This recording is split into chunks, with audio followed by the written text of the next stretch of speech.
Hello, welcome back to Hope TV. I'm Kawanda Green, and this is Surviving and Thriving in a Pandemic. I have a couple of questions for you today. If the human lifespan was 40 years, how would you live your life differently? Also, I want you to think about this. Have you done something lately worth remembering? We're going to focus on that last word, remembering. Have you ever thought about there being a time in your life when you're unable to remember things? I'm not talking about going to your bedroom or going to the kitchen to get your keys and you forgot why you went there. We would consider that a brain fart. But just total memory loss. Like, that is terrifying. Today, we're going to talk about a progressive disease that destroys memory and other important mental functions. Alzheimer's disease, also known as senile and dementia. Did you know that more than 5 million Americans 65 years and older are living with Alzheimer's? That's in 2020. Today, we're going to have a conversation with Dr. Farron Epps, a nurse with 20 years of experience, and she's also an assistant professor at Emory University. And we're going to have Mia Chester. She's been in healthcare for 15 years. For the last 12 years, she's focused on Alzheimer's and dementia. She supports Dr. Epps as project coordinator for dementia-friendly Faith Village community program. Let's welcome them to the show. Hi. Hi, Ms. Green. Thank you. How are you all doing today? Doing good. It's kind of cloudy outside, but we're doing good. Doing well. Welcome to the show. Welcome to the show. Thanks. Dr. Epps, I want to start with you. You're an educator in, let me say this right, gerontological nursing. How do you say that? Yeah, it's okay. It's a twister, gerontological nursing. So I just focus on adults. What is that? What is that? So it's really just focusing on improving health outcomes for older adults and their family members. So geriatrics, gero, they all fall into that category of older adults. Okay. How long have you worked with patients with dementia? Oh, I mean, since my entire nursing career, because you come across those that are living with dementia in the acute care, rehab, home health. So I've always encountered that. And it's just in the latter part of my years in my PhD training, it's when I started focusing more, once I seen how disproportionately it was impacting communities of color, especially African Americans. That's when I started focusing more to see what are those interventions, what things I could put in place to support my family and my community. Okay. What's the difference between Alzheimer's and dementia? So I'll let Mia. Yeah. Okay. It's connected. There is a difference, and Mia she provides a good illustration of that. So I'll let Mia take that over. Okay. Sure. So I think the easiest way to think about it is dementia is a general category, also referred to sometimes as an umbrella term that affects different major parts of our activities of it. So dementia is that general category that affects thought, mood, behavior, language, and judgment. And Alzheimer's disease is the most common form of dementia. So a person has many different types of dementias, but they can have more than one type of dementia. Specifically, we see in the African American community, maybe vascular dementia, and also it may be mixed with Alzheimer's disease. So think about it like the group flowers. Dementia is like the word flowers. There are many different types of flowers. There are also many different types of dementia, but it's going to affect those major functioning areas that really interfere with our activities of daily living. Do we know what caused Alzheimer's or dementia? So I would say that we know what is the memory deficit or one. However, research is showing us that specific dementias may have a protein in their brain that contributes to the memory loss. So Alzheimer's disease is one that we know a little bit more about. So we know that the hallmarks of that disease is that a person may have plaques and tangles within their brain, and that really does cause the onset of that memory loss, but we don't know why that is present in the brain. So if we could figure that out, I think we'd be closer to, getting finding a cure one day. But so far, we are aware of what's in the brain, but not what causes the plaques and tangles to appear. Yeah, I was looking at a picture of a healthy brain and one, with Alzheimer's, and it looks like something is eating it up. Like there are like patches like missing and right. What So is it that? does cause to shrink. What we call that is atrophy of the brain, and it causes the brain to shrink in size. So one way to think about it, and that's actually a very good visual, Kawanda, a healthy brain that looks normal, and then a brain that may have Alzheimer's disease is going to be much smaller in size. And the reason for that is our neurons are healthy when we don't have Alzheimer's disease.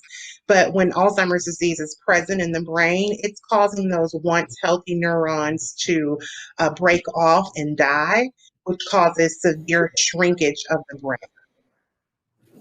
brain. Are there any early warning signs? Yeah, yes. And Dr. Epps and I do a lot of work with churches on recognizing some of the warning signs. So I'm glad you asked that question because it is important to know what's going to be normal age-related memory loss versus what is not normal. So things like becoming lost, memory loss that disrupts daily life. So a person may have trouble with their long-term memory. Their short-term memory, but their long-term memory is very vivid.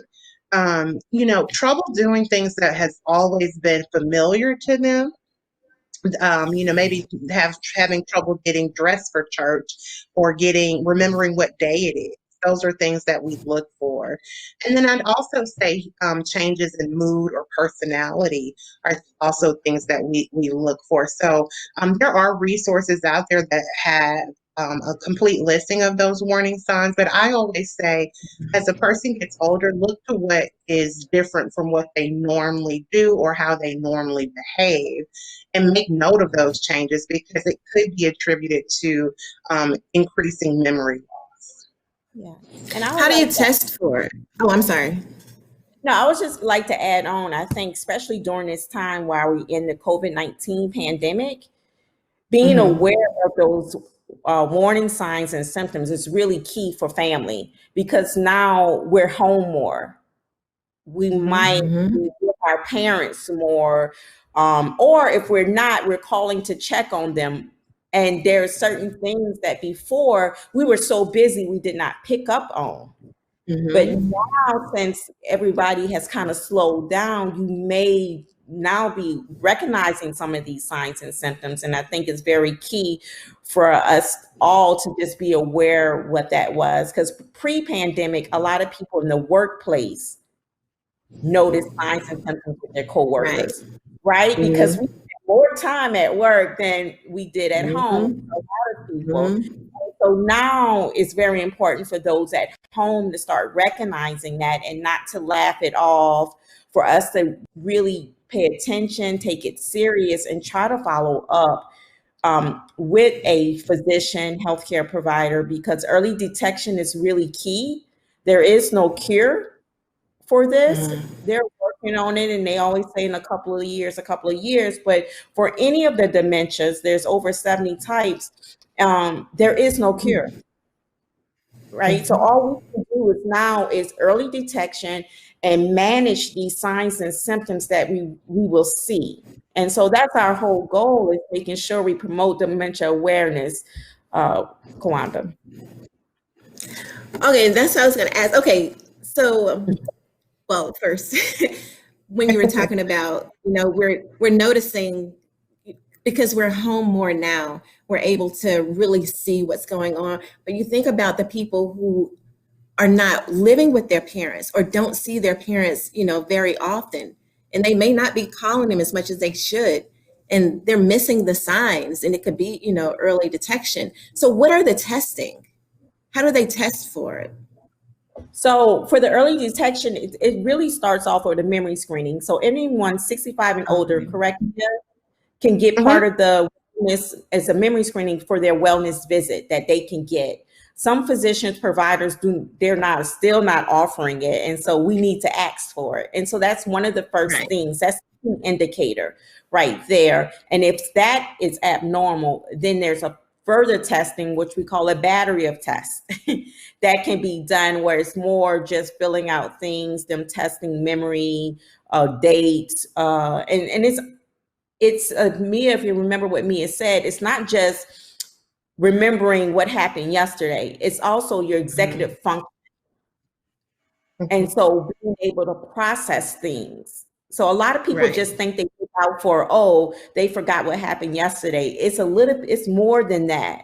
It's being able to process, being able to pay the bills. So when you have a battery of tests, they go into more details of that to determine. And we always tell family when they go to the doctor, bring a journal. So even if you don't live with your mom, dad, your sister, your brother, when you do call them and when you start noticing those odd things, jot that down, because that's all supporting documentation that you can bring to the provider, and they will use all of that to make a informed diagnosis. And then when they So narrow once, it down, go ahead. No, I'm go sorry. ahead. Go ahead. No, and Well, I was going to ask. so much information. No, this is great, y'all. It's like we just want to get this information out. Kawanda, you have questions, so you go ahead and ask your question. I'm so sorry. Once you are diagnosed, what kind of treatments do they have? What's the next step? So Mia, I'll go ahead and let you talk about. I would say the next step once you are diagnosed is really having a conversation with your family is going to be the next step, because depending on where you are in the disease progression, for some people, they can receive an early diagnosis as early, as age, 50, and they can live well into their 80s or 90s. So this could take a while, and it can take a toll on families. So I would say that initial step after a diagnosis would be to have a conversation with your loved ones, your friends and family, to just really talk about what this journey might entail and to kind of anticipate what's to come. From there, I think it's also important to decide on medications that are going to be helpful to maybe treat some of the behavioral symptoms. Again, they won't cure the disease, but there are medications out there that will treat some of the symptoms. So medications are important, but we also stress Faith Village stresses the importance of living a healthy lifestyle, even after a diagnosis. So we talk about doing things you've always wanted to do, but also doing them in a way that you haven't before. So, if you always wanted to do something, just go out and do it, but you have to be healthy to do that. So we do encourage people to eat well, keep their brain engaged, to exercise, and most importantly, which is a struggle these days, would be social engagement. So I think you have to take an approach that is really encompassing all of those different things after a diagnosis in order to really, be prepared for what's to come. Yes. How does it, as it progresses, how does it affect the family members? I think it affects the family members in different ways, Mhm. because when we go out and we educate the community, we'll always tell people, you've met one person with dementia, you've only met one person with dementia. And that means each family will go through different things. Each family has a different journey. So some families I've noticed they accept the diagnosis and things move forward and they put things in place. They put a lot of life planning activities in place. But then we have some families where there's some denial in there. And then that's where you'll see the struggle. Because if the person with dementia have acknowledged it and accepted their diagnosis, but the family members haven't, then we have a struggle because they still gonna think, well, mom could do that. Why she keep playing? And that's part of that denial, not accepting that. And then that makes the journey a little bit harder versus accepting the diagnosis, making sure you develop a care partner team. And so that's a team of folks that's going to come together to be there to support.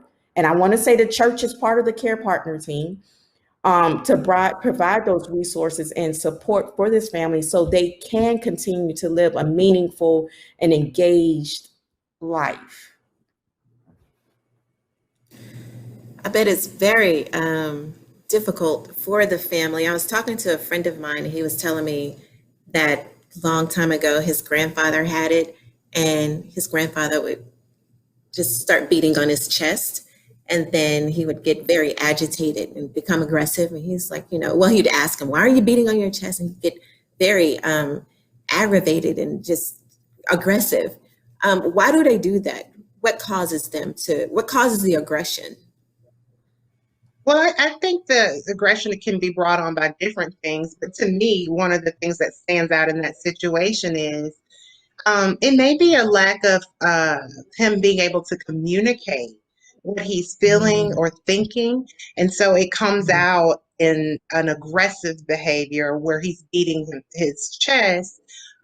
So oftentimes it is frustration from the lack of being able to say what you're thinking. So you think one thing, but it comes out totally different, or that person is having some trouble with their verbal skills, as those will decline in the disease progression. But I also want us to remember that it is a huge change of life for anyone that is diagnosed with any form of dementia. So it's going to be an emotional journey for both the person living with dementia as well as their family. And it's important to find that middle ground where both parties feel supported and feel as if they're being heard. But just to kind of further answer your question, aggression presents in many different ways. So communication is one. It could also be in physical, abuse to another person. And those are things that we do take seriously. So we want to just let people know you have to have your doctor a part of your care partner team should aggression presents in the form where it is unsafe to both Right. the person with dementia as well as their family. So can nutrition, and your lifestyle, how can that affect you? Could that cause it to progress more, or can it help? So I think So, I'll take the beginning, okay. and Mia, you can go in. I just want to make sure, like nutrition and lifestyle, those are things that can reduce your risk to getting Okay. it. Okay, that's one Okay. big thing. As Mia mentioned, once you're diagnosed, those are things. It's good to have a healthy lifestyle, and it's not to say that it's going to stop the progression. Okay. Because things that are occurring up here, and we don't know what type of dementia. Each type of dementia has a different patho behind it, but it's still important to do those things because it can manage other things from you getting comorbidities. Mm-hmm. And if you comorbidities What? is other chronic illnesses or things Okay. like that, right? So you Okay. don't imagine if you have dementia, then you also have heart disease and diabetes. You have additional things, then that Mm-hmm. just really complicates the care situation. And so then, me, Mm-hmm. I know you a lot about the nutrition and lifestyle, so I'll pass it on to you. Yeah, I'll just add to that. She's absolutely right. I think that what we want people to do is know that diet and nutrition play a very large role in a lot of chronic health conditions, and specifically with dementia. We always use the word reduce the risk. So having a healthful diet can reduce the risk of developing Alzheimer's disease and dementia. But we also say that, you can do everything, which is the most unfortunate part of this disease. You can eat healthy, you can exercise, but you still might develop it, because at one point we would say, if you have a brain, you're at risk for Alzheimer's disease or dementia. And so, doing those things can reduce the risk. It won't prevent it, but I always urge people to look at what's going to be those lifestyle factors that are going to be most helpful to you and easy for you to, you know, to adapt to, and to look at, sticking with those things that can possibly reduce the risk of developing dementia. It must be, we talk about the patients a lot with, a lot of illnesses, but the caregivers, it must be very difficult for them, especially, when they're dealing with a family member, especially a parent. Where do they find support, and how do they keep their sanity? I think that's a great question, and Dr. Epps and I can tag team this one. I think that finding support is probably one of the reasons why we came together, because we noticed that people were really in need of support services and struggling as care partners and caregivers. And so one of the things that we stress as our group is to look for support within your circle. And and from there are resources available to help. And so we work with different organizations that put people that support people in this journey. From AARP, they have a great guide about preparing to care, to a group we work with called Sage Navigator that helps people with referrals to different resources. So caregiving is stressful, but we know that with support, it can ease some of that burden a little bit. And Dr. Epps, would you agree with that? Caregiving can be difficult. Oh, it can. And I guess I want to fuss right now. Can I fuss, Kawanda, for the caregivers listening? Because this is the thing, what I come across a lot. We know you need support. We know that, and that's the reason for partnering with churches and for us developing our church partnership program, Alter, so you can have those support services through the church. But you have to acknowledge and you have to welcome the support. So many people, caregivers and family members I speak to, they're like, oh, let me get it together, and then I'm going to go to the support group, or I'm going to go ask for help. You don't need help when you have it together, and while you're trying to get it together, you're killing yourself. And so this is why it's so important. So for those family members that are listening, that is caring for someone living with dementia, call on somebody, pull in the resource. And don't give up if the first person you call don't understand, or they don't do right. Don't give up there. Call the next person, call the church, we're trying to educate everybody so they will be aware. So when you do call, they know if it's just to listen, if it's just to come over for 2 hours so you can go to the grocery store, or you can go to get your nails done, how much that would help. And so I really need caregivers to let people in. Don't be prideful. I know no one saw mama looking like this, because now she wears 5 or 6 jackets and she doesn't do her hair. I say push all of that out the window, because you need help. You cannot do this alone. Even long distance caregiving, that's a whole nother angle, and you have to pull people in for that, living in a distance. So that's my thing. I just wanted to fuss, but now I'm glad I got it out. And so resources and support is really key. And then self-care for that caregiver. It's really, really important. So many times, just last year, a wife ended up being diagnosed with brain cancer. Wow. And she had been to the doctor, nothing, because she was so focused on taking care of her husband. Oh, wow. Because so many times we hear how caregivers put their loved one in front. And I'm not saying nothing's wrong with putting them before you, but you totally neglect yourself. And Right. that's same thing for caring for kids. I have kids and I make sure they have their appointments, but don't ask me the last time I had my, so it's almost the same thing, when you're caring for your own kids and when you're caring for someone else, you have to also make sure you have time to take care of yourself so you can continue caring and making sure good people are in part of that care partner team.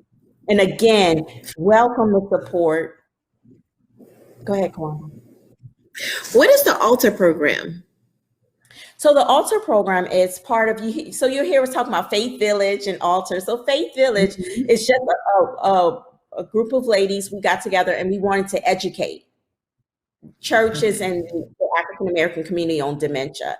And so part of this education, we've seen more stuff need to be done because education is great. Everybody say, yes, you got to be educated. And that's great. But we seen there was something that needed to happen further because we would leave, we'll educate the church and then we'll leave. And that would be it. And so that's when we developed the Alter program, where we actually now form a partnership with the churches, as we've done with House of Hope, so we can provide initiatives and activities that they can put in place at the church. So those family members who came to that education 2 years down the line, they might have not had anybody with dementia 2 years ago, but now they do. And now they know who to call. Now they feel comfortable coming to their leader, their faith leader, or coming to a certain ministry to ask for help. What should I do here? Now they feel comfortable because we can send everyone to the Alzheimer's Association, all these 1-800 numbers. But I know me personally, I would rather go to someone that I know, a local. I'd rather call a local number versus someone that will not be able to relate to me. And that's just my preference. So our goal is to make sure that we partner with the churches and we encourage a culture change of how they look at dementia, how they perceive dementia and the community within their congregants, so they can support them and their families and strengthen the services that the churches have to offer them. So many times, y'all, we hear where pastors get mad when someone stands up in the middle of their sermon or maybe yell out inappropriately, because you talked about earlier, there's certain aggressive behaviors and telling families don't come back to church. That's what we don't want. We want to make sure that the families feel welcome and they know they can go there. And so that sums up the Alter program. That's what we do for the Alter. And we work with several churches in the metro area and outside of Georgia as well. Do you get pretty good support from the churches? Are they? Yeah, the churches that are interested, yes. So every church is not on their agenda, and we respect that. But those churches that are very interested in helping out their members, and if they've had deacons, deaconess, or members on the pulpit that experienced personally a dementia or their family member, they are really interested because they know what the journey is and they know how they didn't have support and they want to make sure that they have support. So we started partnering with churches in January of this year. And so far we have 9 churches. And I think that's really good to even say that during the pandemic, that didn't stop anything, because this dementia is not going anywhere. The church is not going anywhere. And right now, people need the church more than ever. We always need the church, but right now they really need the church. And so we work with churches to make sure they have things in place. You mentioned activities. You work with the churches to create these activities. What kind of activities do you all create? It's activities that, first of all, is to fall under the support services. So if it's helping them create a caregiver support group, helping them develop some type of respite program. And respite program is when you provide a break for that caregiver. And so those are some things that might fall under that. And then we also work with them to spread dementia awareness and education. And so if it's not me or Mia providing the education, connecting them with another group or agency that can provide education, working with them to discuss how we can involve the youth. So, what are those programs that we can also incorporate the youth in the church to be there and to become aware? And then we also work with churches to see how they can modify any worship services. So, we understand every church has different services. The length of the services are different. It can be from 45 minutes to 3 hours or 4. And so we work with churches to discuss how that may impact that family with dementia and see what are some things we can put in place to also keep them engaged and being able to worship, but it'll be in a different way.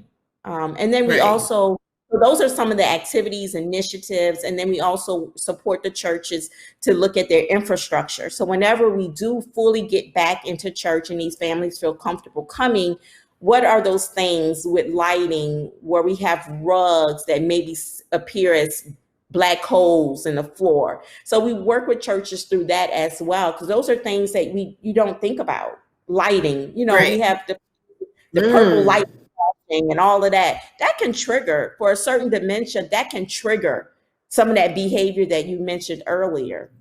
And so we just walk through all of that with the church. So those are some things that fall under the altar program for those churches that are really interested in becoming committed to this initiative and to be a trailblazer to support families in this way.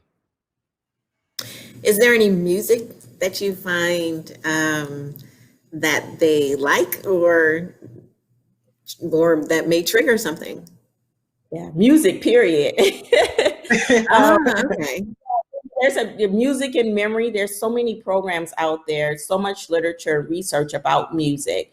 And then when we personally work with the churches, it's not, a lot of people want to say old hymns, but as Mia mentioned, someone that's 50 can have dementia. Somebody in their late 40s can have dementia. So it's not all about old hymns. It's about the songs that's coming from their generation, what the songs that they like. And it can be spiritual hymns. Persons with dementia respond good to upbeat songs with drums. So it just varies, but we know music is really key. And I'm working with a church now to do an online dementia service. And we have music embedded in that because we know it's really, really key. And do you think and having interesting work? Oh, I'm sorry. I'll just add to that. We recently put together a Spotify playlist of songs that really resonate with people with dementia. And I believe it's on our Facebook page. There's a link to it. So I would encourage people, if you're interested in knowing about what songs might be, ones that are most common, or those songs that might really spark, that memory in people and give them a good feeling, please check out our Spotify playlist, because we have some great suggestions on. Yes, please visit the page. I totally forgot about that, Mia. I'm so glad you brought that up, because we had input from somebody that is living with dementia. We had input from care partners and caregivers to develop this playlist. So, I think it would be really, really key. And again, it's on Spotify, and we have it pinned on our Facebook page. How do they find it on Spotify? What is it under? Faith Village Connections. Oh, okay. Do you think if you put the words, let's say they're in the church, you put the words on the screen, do you think that helped them? Absolutely. That's actually one of our recommendations for the worship service, to have that visual cue for people, whether it's a familiar scripture, but songs you can follow. This has been so awesome. I've gotten so much information from you all. Do you all have any words of encouragement or suggestions for some caregivers or patients or family and friends or just people in the church community? Any words of encouragement or Final words. I think I'll start. The yes. main, you know, we know it's a journey, and I think I want families to know that we're here to help. You know, so not just me and my team, but also us partnering with churches. We are making sure the churches are there to support them. And I want you to know, don't go through this alone. Call for help, ask for help. And I think I think I want to leave it right there. Just ask for help. Mhm. And I'll just, my last words would be that for a person living with dementia, early detection is key. So the earlier that you find out that that memory loss is not normal, the more engaged you can be in your life planning. And for the caregiver or care partner, understanding caregiver burnout is really important. And so I think all of that ties back into recognizing what's going on, being present, acknowledging it, and then reaching out for assistance, as Dr. Epps mentioned. That is awesome. Thank you all so much. And thank you for joining us again on Hope TV. Just like Dr. Epps said, ask for help. Whether you're a patient, whether you're a caregiver, you're a family member, you're in the church community, ask for help. Again, thank you so much for joining us for this episode of Surviving and Thriving in a Pandemic. Remember, if you have health, you have hope. And if you have hope, you have everything. Don't lose hope.